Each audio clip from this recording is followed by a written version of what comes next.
Como mencionaba en el anterior vídeo, había una gran diferencia entre los ejércitos griegos y los persas, tanto en equipamiento como en táctica. Los persas confiaban en que sus potentes arcos y sus hábiles arqueros acabasen con el enemigo antes de llegar al cuerpo a cuerpo. Los griegos, por otro lado, consideraban el ataque a distancia una cobardía. La idea de que un hombre pudiese matar desde lejos sin peligro les parecía un acto propio de bárbaros. Esto llevaría a pensar que los persas tendrían ventaja sobre los griegos, quienes no tenían capacidad para atacar desde lejos y recibirían disparos antes de empezar la lucha, pero no era así. Recordemos que los persas usaban flechas ligeras y con puntas pequeñas, aptas para abatir a soldados sin protección o con armaduras ligeras, pero para nada efectivas contra las tropas bien protegidas de los griegos. Cuando el espartano Dieneses no mostró miedo por la amenaza de una lluvia de flechas que bloquearía el sol en las Termópilas, quizás lo haría con razón por este motivo. Además, al disparar a los hoplitas provocaban que la formación se cerrase, aumentando su efectividad. Sin posibilidad de eliminarlos desde lejos, solo les quedaba el cuerpo a cuerpo. Los persas carecían de la protección y de la organización de los griegos. Simplemente estaban habituados a enfrentarse a ejércitos ligeros que solían ser vencidos antes de llegar al cuerpo a cuerpo. Un ejército bien protegido y en formación cerrada era toda una novedad. Además de la protección, también tenían una diferencia importante en las armas. Los griegos usaban lanzas más largas que las de los persas, lo que les daba una ventaja considerable en el combate. Al contrario de lo que muchos piensan, los persas no eran más cobardes ni más estúpidos que los griegos. A pesar de estar peor equipados, organizados y entrenados, no dudaban en lanzarse de frente contra una falange hóplita y en seguir luchando a pesar de sufrir fuertes bajas. Como también se ha mencionado, la nobleza persa participaba en combate, entre ellos los reyes. De hecho, para los griegos los persas eran invencibles, y la fallida revuelta de Jonia lo confirmó. De 5 batallas, los griegos solo triunfaron en una, la cual fue una emboscada nocturna. En la batalla final, la de Malene, la infantería persa estaba bloqueada y fue la caballería la que puso en fuga a los griegos. Esto, junto con el fallido asalto a Sardes, contribuyó al terror de los griegos hacia la caballería persa, a la que trataban de evitar luchando en terrenos donde sus flancos estuviesen cubiertos. Ejemplos de ello fueron Maratón y Platea, donde los persas, sin poder confiar en su caballería, se veían obligados a luchar con su infantería.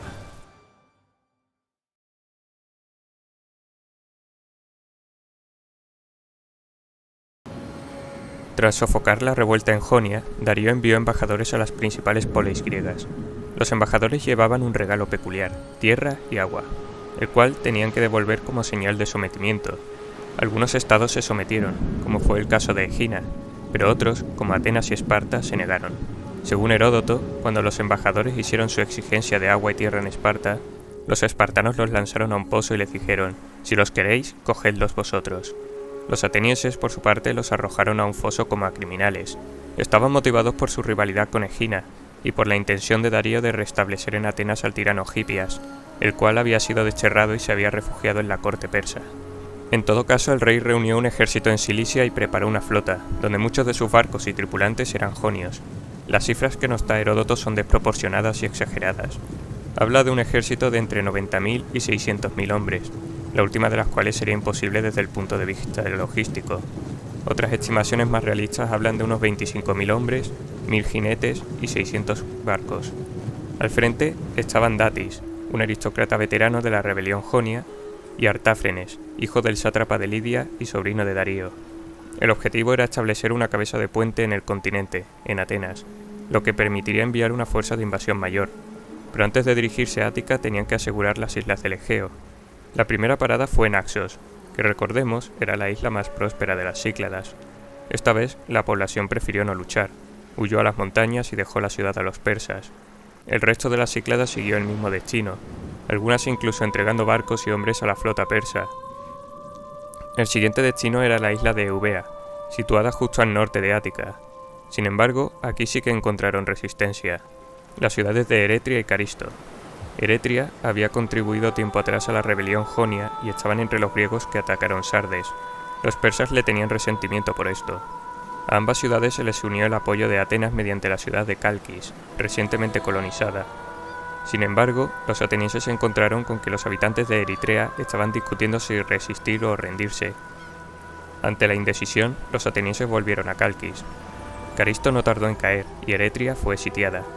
El asedio apenas duró 7 días, cuando los partidarios de los persas abrieron las puertas. Como venganza por su papel en la rebelión jonia y la destrucción de Sardes, Eretria fue arrasada hasta los cimientos y la mayor parte de la población esclavizada. Animados por el éxito en Eubea, los persas pusieron rumbo a la costa ática. El plan de Datis era atravesar el estrecho de Eubea y desembarcar en Maratón, en la costa este de Ática. Hipias acompañaba a la expedición en calidad de guía y consejero, y había recomendado desembarcar en Maratón debido a sus ventajas tácticas. Era el lugar practicable más cercano a Eretria y disponía de provisiones para el ejército. La llanura era también lo bastante amplia como para desplegar a todo el ejército, caballería incluida. Según Hipias, también contaba con numerosos apoyos en el este de Ática que les ayudaría en su avance hacia Atenas, donde sería restaurado como tirano.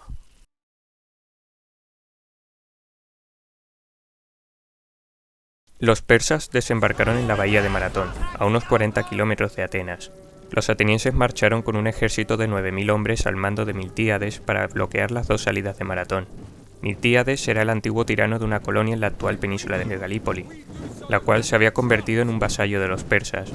Miltíades se había unido a Darío para llevar a cabo una expedición en Escitia.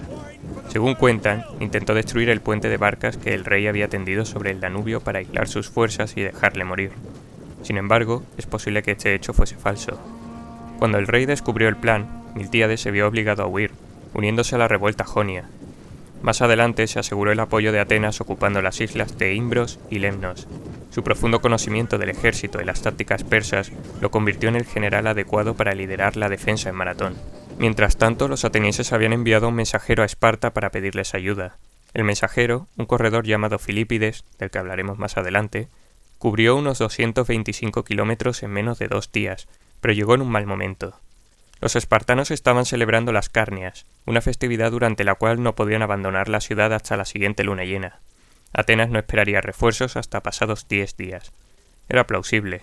Los espartanos no eran un objetivo inmediato de los persas, y tampoco apreciaban demasiado a los atenienses. Por ahora estaban solos. En Maratón, los atenienses ocuparon un terreno elevado junto al camino que llevaba a Atenas y esperaron. A sus 9.000 hombres se les habían unido otros 600 llegados de Platea, una ciudad a la que Atenas ayudó contra los tebanos años atrás. Los generales no se ponían de acuerdo salvo en esperar. Aquello era lo mejor que podían hacer. Los flancos del campamento estaban protegidos por bosques y estacas, evitando así que los persas pudiesen usar su superioridad numérica para rodearles. Los persas, por su parte, esperaban a que los griegos bajasen a la llanura, ya que era ahí donde podían usar su superioridad numérica y su caballería. Pero el tiempo corría en su contra. Cada día que pasaba, los suministros disminuían, mientras que los refuerzos espartanos se acercaban. Durante 5 días ninguno de los ejércitos se movió. Los persas esperaban llevar el combate a un espacio abierto, mientras los atenienses y los plateos se limitaban a embotellarlos, ganando tiempo para que llegasen sus refuerzos. Heródoto explica que habían 10 generales o strategoi, cada uno representando una tribu. De los 10, 5 estaban a favor de esperar al enemigo, y los otros 5 estaban a favor de atacar. Pero había un 11º voto, el del Polemarca, comandante del ejército ateniense antes de las reformas de Clístenes, pero que acompañaba al ejército dentro de los límites del Ática y tenía derecho de voto en las decisiones. El Polemarca era Calímaco, que habría sido persuadido por Miltíades para votar a favor del ataque en vista de la amenaza de los persas y de Hipias. Hay que recordar que el antiguo tirano contaba con apoyo en aquella zona, y corrían el riesgo de que muchos de los suyos se uniesen a los persas. Entonces sucedió algo. Los persas se movieron, formando para la batalla y situándose frente al campamento griego. Se habían cansado de esperar y decidieron forzar a los griegos a salir para luchar. Los griegos, por motivos que desconocemos exactamente, salieron. No ganaban nada dejándose arrastrar a una llanura donde el enemigo tenía ventaja, y más cuando tenían una posición segura que evitaba el avance enemigo. Es posible que los atenienses supiesen por los jonios incorporados a las filas persas que la caballería había embarcado para ser enviada a Atenas. Heródoto no hace mención a la caballería durante la batalla, por lo que es posible que esta suposición sea cierta. Los atenienses también estarían presionados al saber que mientras esperaban, había una fuerza enemiga que los rodeaba por mar. Los griegos atacaron por la mañana temprano, antes de que los comandantes persas pudiesen ubicar sus fuerzas. El ejército persa se extendió por un frente muy amplio, amenazando con flanquear al ejército ateniense. Por ello, extendieron también su frente, una novedad táctica, adelgazando el centro para reforzar las alas. Entre ambos ejércitos había 1,5 kilómetros, distancia que cubrieron en gran parte andando para no cansarse. Los persas subestimaban a aquel ejército al que superaban ampliamente en número, y confiaban en poder aplastarlos antes de seguir avanzando hacia Atenas. En cuanto las primeras flechas empezaron a recorrer el cielo para clavarse en los escudos, los griegos comenzaron a correr, cargando contra los desprevenidos persas, que no esperaban semejante muestra de coraje.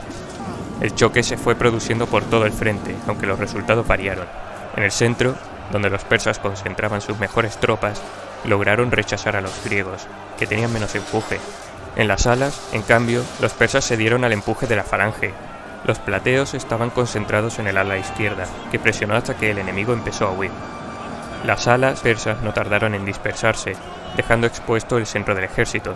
Las alas griegas avanzaron y giraron hasta atrapar a los persas, que vieron con horror cómo las tornas habían cambiado. No tardó en cundir el pánico y las líneas persas se rompieron, retirándose en masa hacia la playa. Los oficiales persas lograron, de forma desesperada, organizar la retaguardia y conseguir que la mayoría lograse subir a los barcos. Los atenienses los persiguieron hasta los barcos, asegurándose de no dejar a ningún invasor en sus tierras.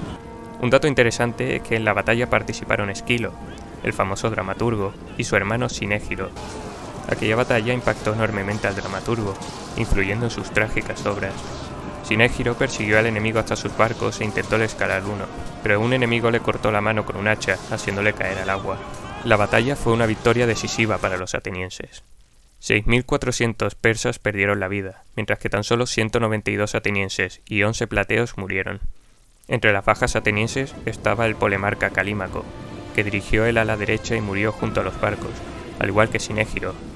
La caballería estuvo ausente, quizás por ser enviada a Atenas. También es posible que fuese desplegada en pequeños números y que fuese rechazada por las alas griegas, siendo los primeros en huir y alcanzar los barcos.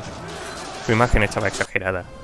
La caballería era ligera y su terrible fama se debía especialmente a la persecución de los griegos en Sardes. La caballería, aunque siempre efectiva contra un enemigo en retirada, perdía su efectividad contra una formación cerrada. La batalla se hizo también famosa por el hecho de ser la primera gran victoria contra los persas, derribando la creencia que los consideraba invencibles. Los atenienses que murieron fueron incinerados y enterrados en un túmulo junto al campo de batalla, el cual se conserva todavía hoy en día. Otro túmulo más pequeño estaba dedicado a los plateos caídos en combate.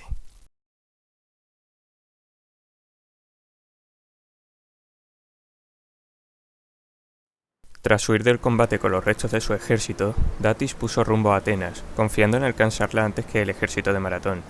Quizás por el camino se reunió con los barcos que transportaban a la caballería, navegando en dirección sur hasta bordear el cabo Unión, donde fueron avistados por los atenienses. El ejército, apenas recuperado de la batalla, partió a marchas forzadas de vuelta a Atenas. Voy a detenerme aquí para mencionar un hecho famoso aunque discutido. De este momento en concreto hay dos versiones. La más famosa, aunque muy posiblemente una invención posterior, cuenta que Filípides, el mensajero que corrió hasta Esparta para pedirles ayuda, hizo una segunda carrera desde Maratón hasta Atenas para informar de la victoria, tras lo cual cayó muerto de agotamiento. Esta historia se ha atribuido erróneamente a Heródoto, cuando en realidad la mencionó Plutarco unos 3 siglos después. En 1896, durante las primeras Olimpiadas modernas, se usó la supuesta carrera de Filípides para un evento, la famosa maratón. Pero lo que sí es cierto es que el ejército ateniense, cansado y cargado con su pesado equipo, logró llegar a Atenas antes que la flota persa. Cuando Datis fue bloqueado en la bahía de Falero, en el entonces puerto de Atenas, se vio obligado a cancelar el ataque y regresar derrotado a Asia Menor. Al día siguiente, 2.000 espartanos llegaron a Maratón solo para encontrarse con que la batalla ya había tenido lugar. Imagina qué gracia les hizo marchar a tal velocidad, que llegaron en 3 días para hacer absolutamente nada. Aún así, alabaron a los atenienses por su victoria y se marcharon. Los atenienses, en cambio, no cantaron victoria hasta asegurarse de que los persas se marchaban para no volver. Las noticias se propagaron por toda Grecia, pero también por el imperio persa. Pero aquello estaba lejos de terminar. Darío no estaba dispuesto a dejarse vencer por un territorio insignificante. La auténtica invasión seguía preparándose, y esta vez los persas sabían exactamente a quiénes se enfrentaban.